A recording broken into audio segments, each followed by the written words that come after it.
అయిన క్రీస్తు నామములో అందరికీ నా వందనాలు తెలియచేస్తున్నాను. యెషయా 30వ అధ్యాయము 19వ వచనం చదువుకుందాం.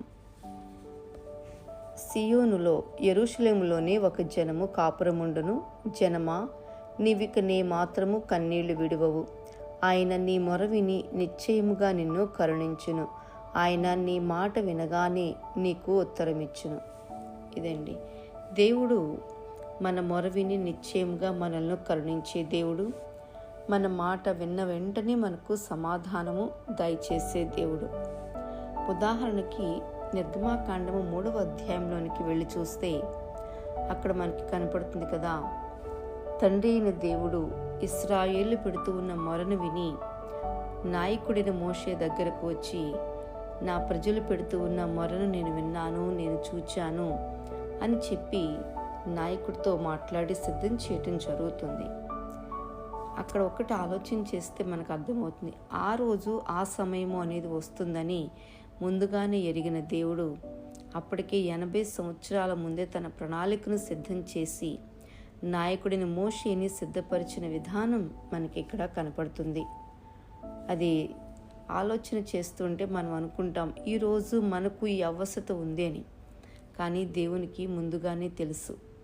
కాబట్టి మనము ఎక్కడా కూడానండి అవిశ్వాసముతో కాకుండా దేవుని యందున్న విశ్వాసముతో మనము నిలబడవలసిన వారమై ఉన్నాం. దేవుడు అంటూ ఉన్నారు కదా, జనమా అని చెప్పి జనాంగమును సూచిస్తూ నీవు ఏ మాత్రము కన్నీళ్లు విడువవు. అయినప్పటికీ మరి కన్నీళ్ళు ఎందుకు వస్తూ ఉన్నాయి? ఎందుకని వేదనాభరితమైన పరిస్థితులు మనం ఎదుర్కొంటూ ఉన్నాము? ఆలోచించండి. కొన్ని మనం చేయవలసినవి చేయనప్పుడు తప్పనిసరిగా వాటి పర్యవసానాన్ని మనము ఎదుర్కొనవలసిందే. మరలా చాలామంది అంటారు కదా, అయినా దేవుడు గొప్ప దేవుడు కదండి, ఆయనకి ముందే తెలుసు కదండి, ఆయన తప్పించవచ్చు కదండి. ఈ విధంగా మాట్లాడుతూ ఉంటారు. ఆలోచనలు కలుగుతూ ఉంటాయి, మన చుట్టుముట్టేస్తూ ఉంటాయి. నిజమే. కానీ అన్ని సందర్భాలలో దేవుడండి జోక్యము చేసుకుని రారు. మనంతట మనము చేయవలసిన పనులు కొన్ని ఉంటాయి. ఆ పనులు మనము చేయాలి. ప్రతి విషయంలో కూడానండి, దేవుని సంధికి వచ్చి ప్రార్థన చేసే విషయంలో, దేవుని యొద్ద నుండి మనము సమాధానం పొందుకునే విషయంలో కూడా అది మనకి ఇక్కడ కనపడుతూ ఉంటుంది. యెషయా 60వ అధ్యాయము 20వ వచనంలో అంటూ ఉన్నారు కదా, నీ సూర్యుడికను అస్తమింపడు, నీ చంద్రుడు క్షీణింపడు. యెహోవాయే నీకు నిత్యమైన వెలుగుగా ఉండును, నీ దుఃఖ దినములు సమాప్తములగును. హల్లెలూయా. దేవుడు ఏమంటున్నారండి, మీ దుఃఖ దినములు నేను సమాప్తము చేస్తాను. ఇక మీ జీవితాల్లో ఎక్కడ చీకటి అనేది ఉండదు.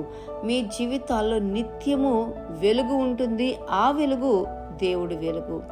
అందుకని కొన్ని కుటుంబాల్లో ప్రజలు అనుకుంటూ ఉన్నట్లుగా ఆశీర్వాదాలు కనపడవు, వ్యక్తులు కనపడరు, కానీ చాలా సంతోషంగా చాలా నెమ్మదితో జీవిస్తారు. కారణం, యెహోవాయే వారికి నిత్యమైన వెలుగుగా ఉండి వారిని నడిపిస్తూ ఉన్నారు. అందుకని వారి జీవితాలు నిత్యము కూడా ఎంతో ఆనందభరితముగా అవి కొనసాగుతూ ఉంటాయి. కాబట్టి మన జీవితాలు ఇక ఏ మాత్రము కూడానండి కన్నీరు విడవవు. అంతేకాదు, మన జీవితాల్లో ఇంకెక్కడ కూడా సూర్యుడు అస్తమించడు, చంద్రుడు క్షీణింపడు.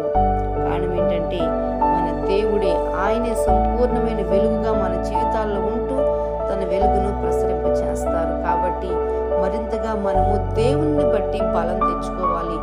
దేవునిని బట్టి మనము ధైర్యంగా ఉండాలి.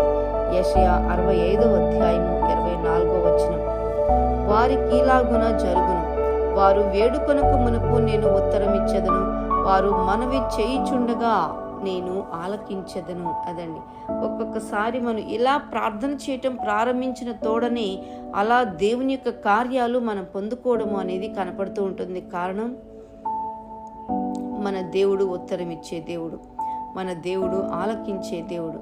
కాబట్టి ఆయన మనకి తోడుగా ఉండగా మన కంటి వెంట కన్నీరు కూడా కారణీయని దేవుడు మన దేవుడు. కాబట్టి అటువంటి గొప్ప దేవుణ్ణి సేవిస్తున్న మనము విశ్వాసముతో దేవుని యందు భయభక్తులతో మనము కొనసాగవలసిన వారమై ఉన్నాం. యెషయా 50:15 చూసిన కీర్తనలు 50:15 చూసినట్లయితే, ఆపత్కాలమున నీవు నన్ను గూర్చి మొరపెట్టుము, నేను నిన్ను విడిపించదను, నీవు నన్ను మహిమపరచదు. ఆమేన్. అదండి మన దేవుడు మనకి తెలియచేస్తున్న మాట.